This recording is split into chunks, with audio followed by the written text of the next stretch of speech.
हरे कृष्णा। दोस्तों, आज 10वीं तिथि है। 10वीं तिथि से ही एकादशी का व्रत का हमें पालन करना होता है। तो आइए आज जानते हैं कि एकादशी तिथि कब से शुरू हो रही है और कब खत्म हो रहा है। 7 जनवरी दिन शुक्रवार रात्रि 9:26 से शुरू हो रही है। वही एकादशी व्रत का समापन 8 तारीख को हो रही है। समय है 8:15 पे हो रही है। तो हम जब भी कोई व्रत करते हैं तो सनातन धर्म में उदया तिथि का बहुत महत्व है और कोई भी हम व्रत करते हैं तो उदया तिथि को लेके ही करते हैं। तो इसलिए दिन शुक्रवार को एकादशी का दिन शुक्रवार 10वीं तिथि स्टार्ट हो रही है, 10वीं तिथि शुरू हो रही है और दिन शनिवार को एकादशी तिथि स्टार्ट हो रही है। ऐसे में जया एकादशी का व्रत 8 तारीख को शनिवार के दिन ही मनाया जाएगा। एकादशी व्रत का पारण द्वादशी तिथि पे किया जाता है। तो द्वादशी तिथि का पारण कब है?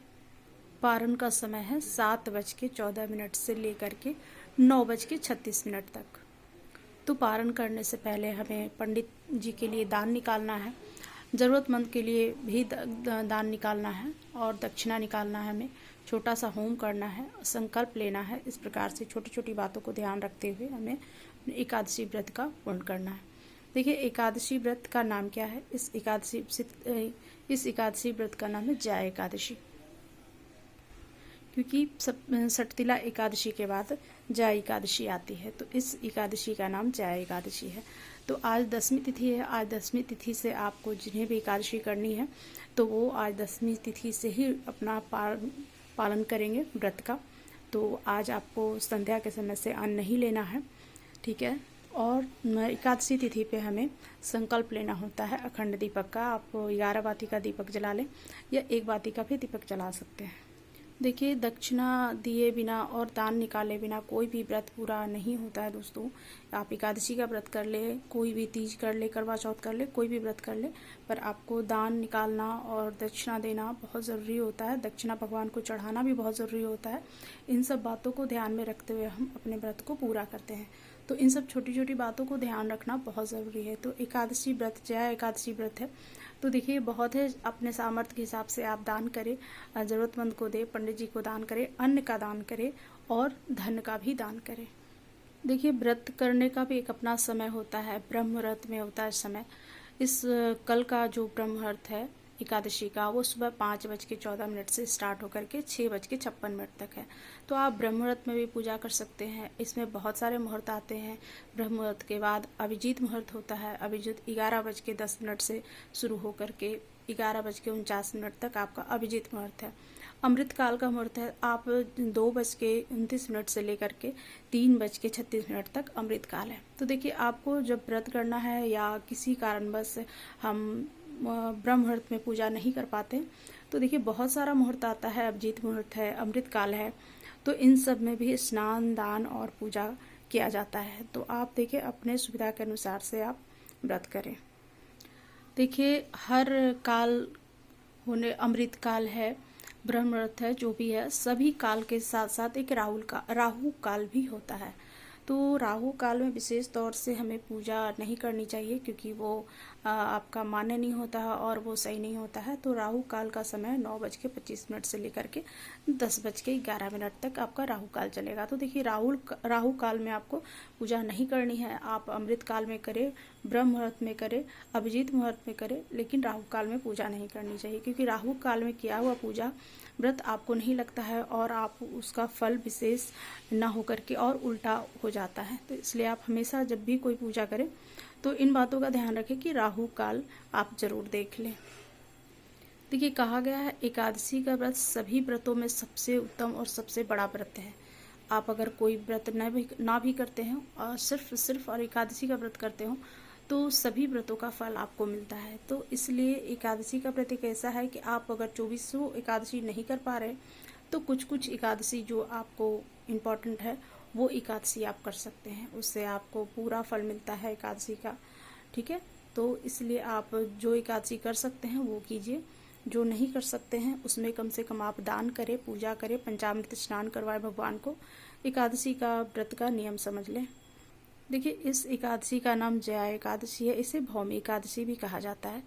तो इस प्रकार से इस एकादशी का महत्व सभी एकादशियों में बड़ा है, क्योंकि हर एकादशी का अपना अपना महत्व होता है, अपना अपना दान का महत्व होता है, अपना व्रत का महत्व होता है। आप व्रत नहीं भी कर पा रहे फिर भी आप दान जरूर करें, दक्षिणा जरूर निकालें, भगवान को पंचोपचार पूजा जरूर करें, पंचामृत स्नान करवाएं। देखिए, इस प्रकार से आप लक्ष्मी विष्णु जी का विग्रह है तो ठीक है, नहीं तो आप फोटो पे भी आप कर सकते हैं। फोटो पे आपको पूजा जो करनी है वो पंचामृत का भाव करना है, ठीक है। और आपके पास विग्रह है, अगर इनका भी विग्रह नहीं है तो आप देखिए लक्ष्मी गणेश जी घर में होते हैं। देखिए, इस प्रकार से लक्ष्मी विष्णु जी होते हैं, तो आप उन्हें भी रख करके आप पूजा कर सकते हैं। कोई ज़रूरी नहीं कि अगर लक्ष्मी विष्णु जी का विग्रह नहीं है तो हम नहीं करें। लक्ष्मी गणेश जी हर एक के घर में होते हैं। देखिए, सभी पूजा हो जाने के बाद हम भगवान को स्नान करें, धूप दीप नौवेद्य पंचोपचार से पूजा करते हैं।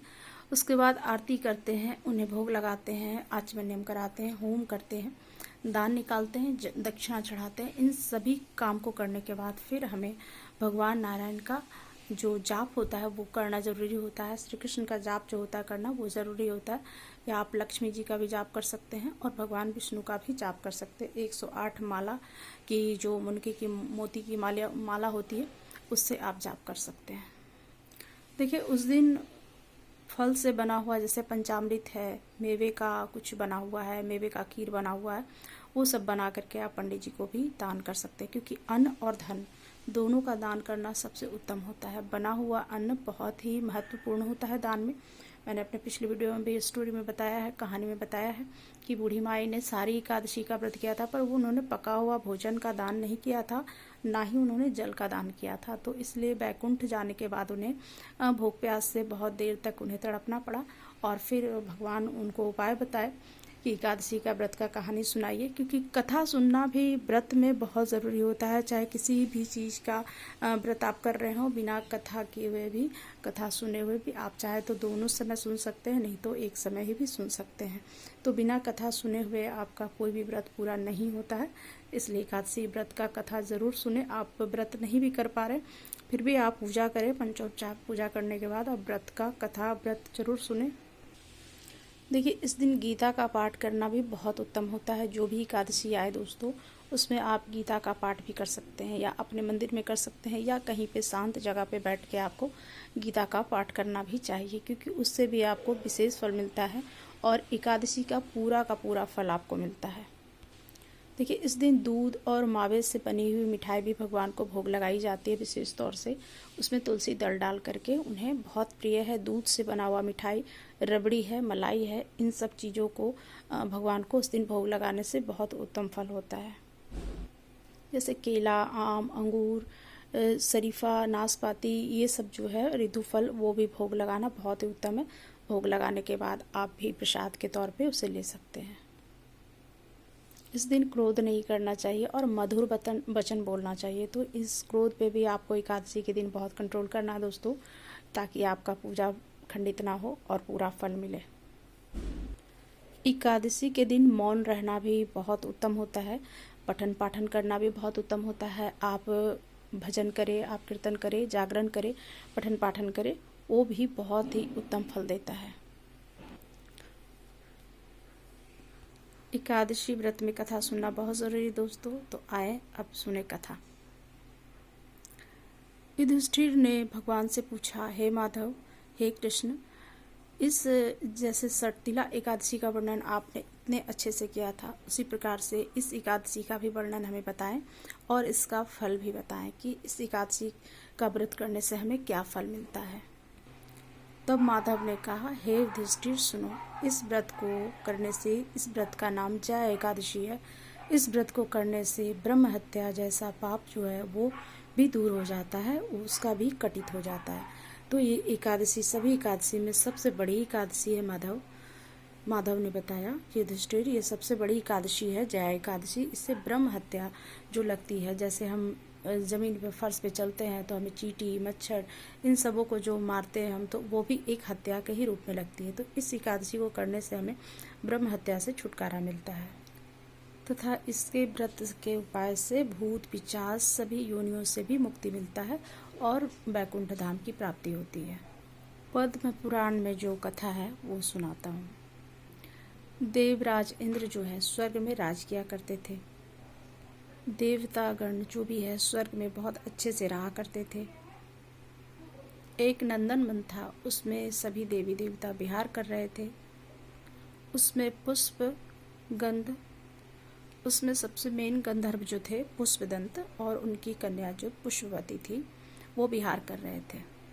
और चित्रसेन और मालिनी दोनों पति पत्नी वो भी उपस्थित थे।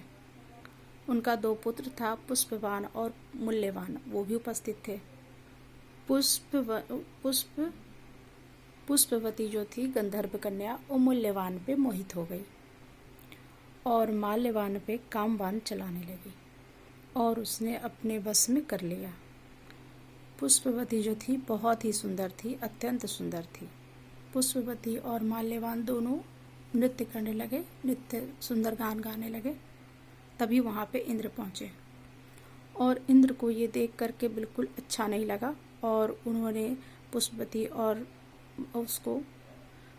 और मूल्यवान को उन्होंने श्राप दे दिया कि तुम पिशाच योनि में चले जाओगे।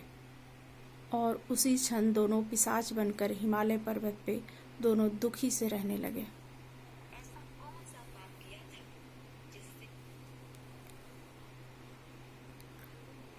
पर्वत पे इतना ठंड होने के कारण दोनों ही पति पत्नी पिशाच के रूप में ठंड से कड़कड़ाते रहते, दांत किटकिटाते रहते।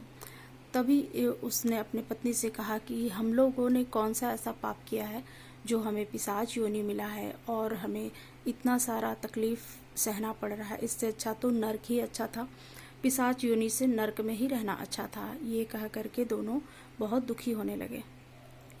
तभी उसी समय जया एकादशी आई और वो लोग दोनों दुखी होने के कारण उन्होंने कुछ भी नहीं खाया, कुछ भी नहीं पिया और ऐसे ही दोनों एक पीपल के वृक्ष के नीचे ठंड में दोनों जागरण करते रहें, जगे हुए रहें, कुकड़ाते रहें ठंड से और कहते रहें कि हमें किस पाप का ये सजा मिला है।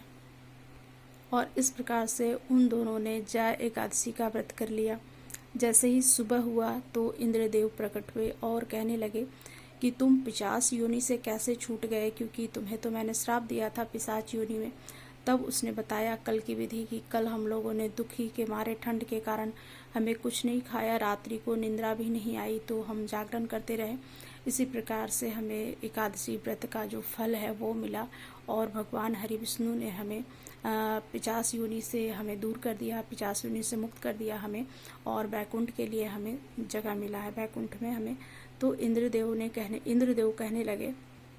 तब भगवान ने युधिष्ठिर से कहा कि युधिष्ठिर, जो भी इस एकादशी का व्रत करता है इंसान, वो इस पापों से मुक्त हो जाता है। जो भी ब्रह्म हत्या लगी हुई होती है उससे उसे मुक्ति हो जाती है और वो वैकुंठ धाम को प्राप्त होता है। तो इसलिए एकादशी, जया एकादशी जो इतनी महत्वपूर्ण एकादशी है कि इससे जैसे छोटी मोटी जो गलतियाँ होती है, छोटी मोटी जो ब्रह्म हत्या, जैसे चींटी हुआ, मच्छर हुआ, मक्खी हुआ, तो वो सब हमारे हाथों से मारे जाते हैं, तो उनकी भी हत्या का हमें दोष लगता है दोस्तों। तो जो जया एकादशी है, जया एकादशी करने के बाद हमें भगवान विष्णु इतने दयालु हैं, इतने कृपालु हैं कि हमें क्षमा कर देते हैं और हर एक जया एकादशी करने से हमें हर एक चीज़ से मुक्ति मिलती है। जैसे आप अगर व्रत नहीं भी कर पा रहे फिर भी आप उस दिन अन्न ना लेकर के फलाहार करें।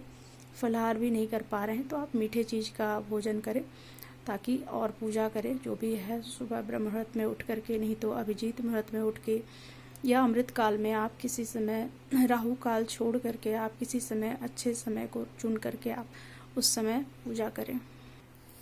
तो आप इस प्रकार से एकादशी का व्रत कर सकते हैं। सभी एकादशी का व्रत नहीं कर सकते हैं दोस्तों, तो आप जिस तरीके से सुविधा होता है, आपको जितनी एकादशी करनी है, 5 एकादशी, 11 एकादशी, 21 एकादशी, तो इस प्रकार से आप एकादशी का व्रत कर सकते हैं। देखिए, आप जया एकादशी में जो ब्रह्म अमृत में उठ करके जो पूजा की जाती है, अमृत काल में जो की जाती है, राहु काल को छोड़ दें और इन सबों काल को चुन करके आप पूजा करते हैं। ये हमारी राधा प्यारी और ये हमारे माधव केशव। तो आप एकादशी का व्रत करें। 10वीं तिथि से ही आप एकादशी व्रत का पारण, फल एकादशी व्रत का आपको संकल्प लेना है। सुबह उठ करके ब्रह्म मुहूर्त में स्नान करने के बाद, आपको घर की साफ सफाई करने के बाद, ब्रह्म मुहूर्त में नहीं कर पा रहे हैं तो अभिजीत मुहूर्त में कर ले। करने के बाद आपको पंचोपचार भगवान का पंचामृत से फल फूल नैवेद्य जो भी आपके पास है, धूप दीप, उन सभी से पूजा करने के बाद एकादशी का व्रत कथा जरूर सुने, होम करें, दान निकालें, संकल्प लें, आरती करें। इस प्रकार से भगवान को आचमन्यम करवाएं। जो भी आपके पास पुष्प हैं, जो भी फल फूल हैं, उससे आप उनका भोग लगाएं, श्रृंगार करें और माँ तुलसी में भी पूजा जरूर करें। देखिए, सिर्फ तुलसी में हमें जल नहीं डालना है, बाकी धूप दीप नैवेद्य हमें नैवेद्य नहीं चढ़ेगा, धूप दीप चढ़ाना है, हमें लगाना है, दीपक जलाना है, होम करना है, धूप ये करना है। कल जय एकादशी के दिन माता को श्रृंगार भी चढ़ता है, आप अपने सुविधा के अनुसार उन्हें श्रृंगार भी चढ़ा सकते हैं। दसवीं तिथि के समय उन्हें माँ तुलसी को स्नान करवा करके नए वस्त्र धारण करवा दें। धारण करवाने के बाद एकादशी के दिन आप दीपक जला सकते हैं, धूप जला सकते हैं और उन्हें श्रृंगार चढ़ा सकते हैं। फिर द्वादशी जब आएगी तो पारण करने से पहले हमें माँ तुलसी को भोग लगाना है, स्नान करवाना है और श्रृंगार चढ़ा करके साजो सज्जा उनका करके बाद आरती करनी है। उसके बाद हमें अपना पारण करना है। पारण करने से पहले हमें ध्यान रखना है कि पहले हमें भगवान को भोग लगाया हुआ जो उठा करके उसे प्रसाद के रूप में हमें पहले प्रसाद से ही हमें पारण करना है, ग्रहण करना है। और पारण करने से पहले हमें पंडित जी का दक्षिणा निकालना है और हमें गरीबों के लिए या फिर ज़रूरतमंद के लिए दान निकालना है। तो इन सब बातों को ध्यान रखना ज़रूरी है। तो एकादशी व्रत में एकादशी माता का भी व्रत कथा होता है दोस्तों, मैं वो भी डाल दूँगी। तो एकादशी माता का भी व्रत कथा आप पढ़ सकते हैं, क्योंकि एकादशी के दिन उत्पन्ना एकादशी के दिन माता एकादशी का उत्पन्न हुआ था। उस दिन जैसे जन्म तिथि मनाते हैं, हमें जन्म दिवस मनाते हैं, उसी प्रकार से माँ एकादशी का उस दिन उत्पन्ना एकादशी के दिन जन्म हुआ था, एकादशी मनाई जाती है। जैसे सठतिला एकादशी पे हम होता है कि तिल का हमें 6 प्रकार से यूज़ करना होता है, बट हर एक एकादशी में ऐसा नहीं होता। हर एक एकादशी में सिर्फ आप दीपक के नीचे उजले तिल या काले तिल का प्रयोग कर सकते हैं, क्योंकि चावल का प्रयोग नहीं किया जाता है, इसलिए आप उस दिन सिर्फ तिल का प्रयोग कर सकते हैं, सिर्फ एकादशी के दिन। तो इस प्रकार से देखिए विग्रह होता है दोस्तों, माता लक्ष्मी और भगवान विष्णु का। देखिए, तो आपके पास है तो इन्हें पंचामृत स्नान करवा लें, नए वस्त्र पहना लें। वस्त्र में नीला, पीला, हरा कोई भी वस्त्र पहना सकते हैं, जो भी आपके पास अवेलेबल है। और ये हमारे शालिग्राम जी देखिए। तो इस प्रकार से आप एकादशी का व्रत को आप पूरा कर सकते हैं।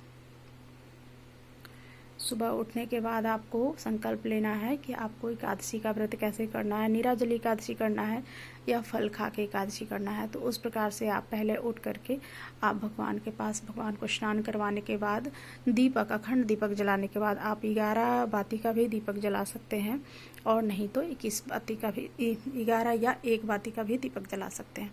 तो उस प्रकार से हमें अखंड दीपक जला लेने ही है। उसके बाद फिर हमें संकल्प लेना है। संकल्प लेने के बाद हमें कलश लगा लेना है।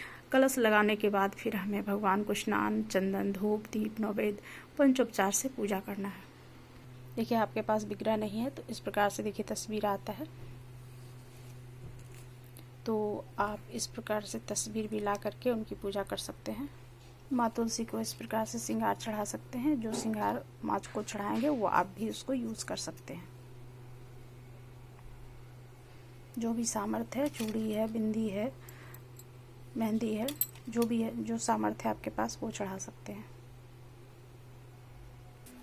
और उस दिन भगवान विष्णु का आप जो जैसे तुलसी की माला होती है, ये देखिए तुलसी की माला है, 108 मनके की माला है ये।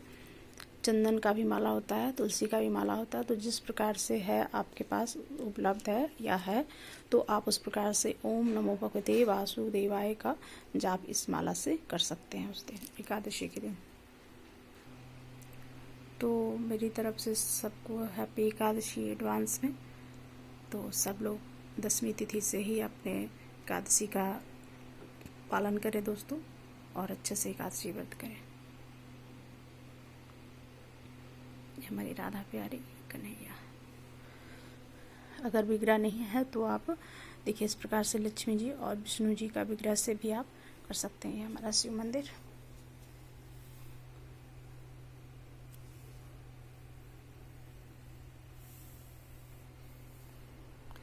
एकादशी के दिन भोलेनाथ को भी पंचामृत स्नान कराना बहुत ही अच्छा होता है।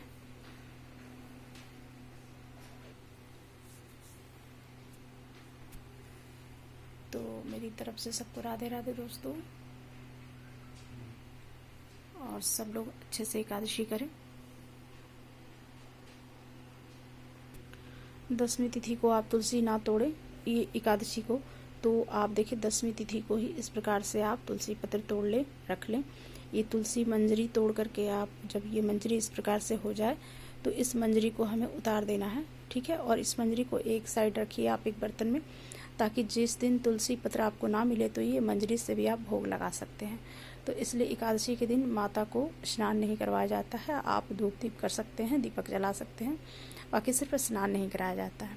द्वादशी के दिन आप पारण करने से पहले माता को अच्छे से श्रृंगार करके, उन्हें वस्त्र पहना के, और आप पंचामृत स्नान भी करा सकते हैं, और उसके बाद फिर पारण कर सकते हैं। एकादशी तिथि के दिन हमें बाल भी नहीं धोना है दोस्तों, नाखून नहीं काटना है, दाढ़ी नहीं बनाना है। इन सब बातों को भी ध्यान रखना है, क्योंकि अगर एक भी चीज़ उसमें से हमने गलत किया या एक भी चीज़ छूट गया तो हमारे एकादशी का व्रत का पूरा फल हमें नहीं मिलता है। देखिए, जागरण हम नहीं कर पाते हैं, बट आप 12 बजे तक जागरण कर सकते हैं। 12 बजे के बाद आप सो सकते हैं, तो आपको आधा जागरण का फल मिलेगा। तो देखिए, कोई भी व्रत में जागरण का विशेष महत्व होता है, और भजन का भी बहुत विशेष महत्व होता है, और माला जाप का भी बहुत विशेष महत्व होता है। तो इन सब चीज़ों को अगर हम एकादशी व्रत नहीं भी कर पा रहे हैं तो सिर्फ फल खा करके, अन्न ना ले करके फल खा करके हम एकादशी का व्रत को पूरा कर सकते हैं। तो जो भी थोड़ा बहुत जो है वो हमारा जो ब्रह्म हत्या लगा है वो ठीक हो जाएगा। थोड़ा बहुत सेवा से भगवान का, तो आप इतना कर सकते हैं। तो सभी को मेरी तरफ से राधे राधे दोस्तों, और सबको एडवांस में हैप्पी एकादशी।